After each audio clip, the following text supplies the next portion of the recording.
இன்றைக்கி வந்து கத்திரிக்காய் பொரியல் பண்ண போகிறோம். கத்திரிக்காய் பொரியல் என்ன ஸ்பெஷல்னு கேட்காதீங்க. எல்லோரும் கத்திரிக்காயை ரெண்டு ரெண்டாக கட் பண்ணி தான் போடுவாங்க. நாங்கள் முழு கத்திரிக்காயை 4ஆக கீந்து இன்றைக்கி கத்திரிக்காய் பொரியல் பண்ண போகிறோம். அதுக்கு முதல்ல கடாய் வச்சாச்சு, அதில் எண்ணெய் ஊற்றியாச்சு. கொஞ்சமாக கடுகை போட்டுக்கிட்டு கடுகு பொரிஞ்சதும் கருவேப்பிலை கொஞ்சம், வெங்காயம் தக்காளி எல்லாமே கட் பண்ணி ரெடியாக இருக்குது. கடுகு பொரிஞ்சதும் இதையெல்லாம் கொட்டி வதக்க வேண்டியதான். கடுகு வெடிக்க ஆரம்பிச்சிடுச்சு.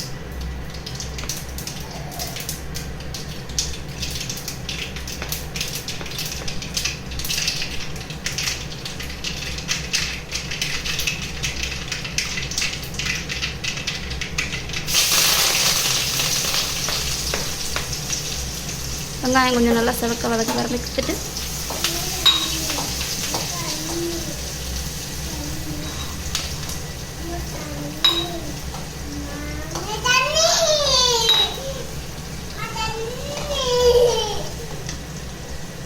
என் பையன் வந்து இடையில கத்திக்கிட்டு இருக்கான். அந்த அடுப்பில் சாம்பார் கழிச்சிட்ருக்கு. சாம்பாருக்கு தான் இன்றைக்கி நம்ம கத்திரிக்காய் பொரியல் பண்ண போகிறோம். இன்றைக்கி வெள்ளிக்கிழமைங்கிறதுனால எல்லார் வீட்லேயும் மேக்ஸிமம் சாம்பார் தான் வைப்பாங்க. அதுவும் இல்லாமல் இன்றைக்கி அக்ஷய திருத்திகை வேறு. வெங்காயம் கொஞ்சம் வதங்கிட்டு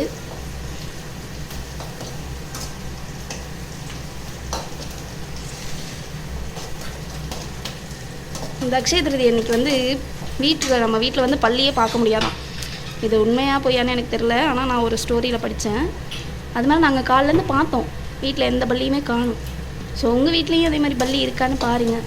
ஒரு வேளை இருந்துச்சுன்னா அந்த பள்ளிக்கிட்ட வந்து நம்ம வேண்டணுமா, நம்மளோட பூர்வ பாவங்கள் எல்லாமே கழிஞ்சு போகணும் அப்படின்னு.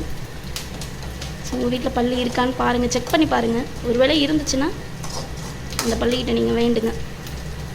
இப்போ வெங்காயம் வதங்கிட்டு அடுத்தது இந்த தக்காளியை சேர்த்துருவோம்.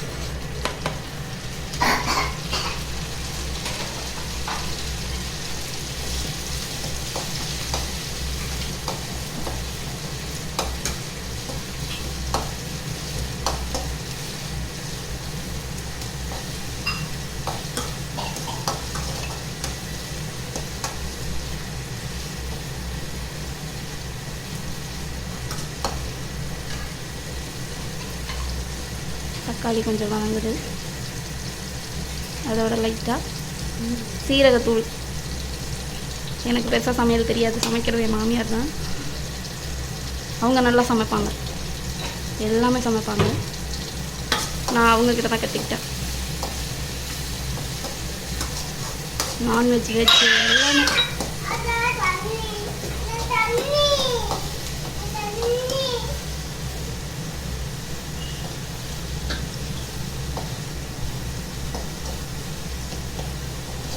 கொஞ்சம் சீரகத்தூள் சேர்த்து நல்லா வதக்குங்க.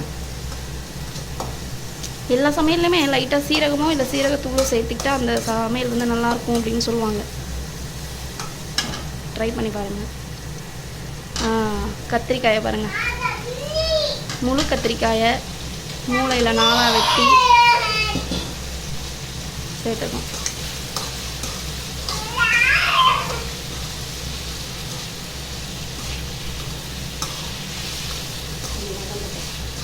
கொஞ்ச நேரம் வேகட்டும்.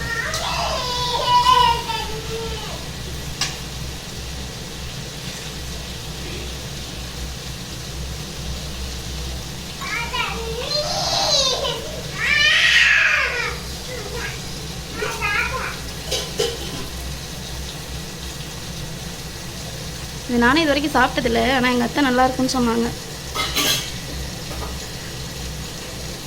ட்ரை பண்ணி பாருங்கள் நீங்கள்லாம் வீட்டில்.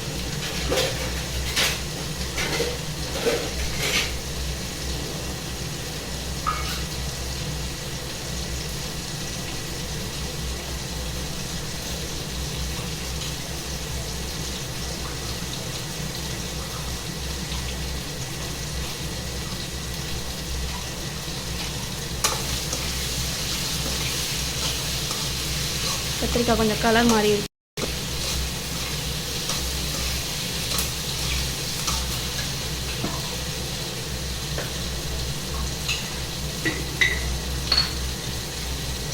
இதில் லைட்டாக சால்ட்டு சேர்த்துருங்க.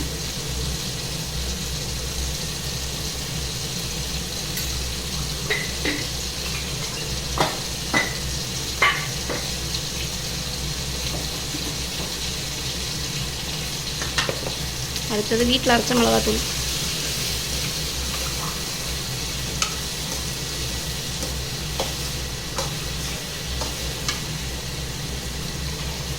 மிளகாத்தூள் எத்தனை ஸ்பூன்? 1 போதும், ரொம்ப வேண்டாம். வீட்டில் குழந்தைங்க இருந்தாங்கன்னா காரம் சாப்பிட மாட்டாங்க, அதனால் ஒரு ஸ்பூன் சேர்த்துங்க போதும்.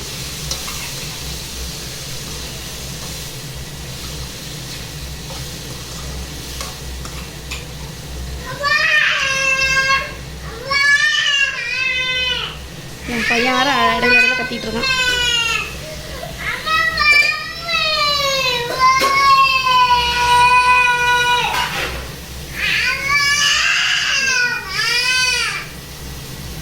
லைட்டாக தண்ணி தெளிச்சிங்க அந்த கத்திரிக்காய் வேகிறதுக்கு.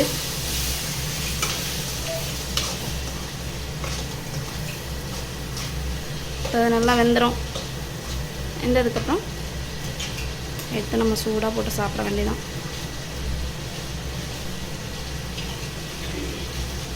இது வெந்ததுக்கப்புறம் எப்படி இருக்குன்னு நான் உங்களுக்கு காட்டுறேன்.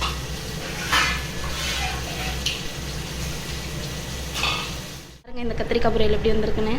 இதில் எக்ஸ்ட்ரா கொஞ்சம் தேங்காயை மட்டும் சேர்த்துங்க, சேர்த்தா நல்லாயிருக்கு. இப்போ நல்லா வெந்துட்டு அது மேலே கொஞ்சம் மல்லித்தழையை போட்டு இறக்க வேண்டியது தான்.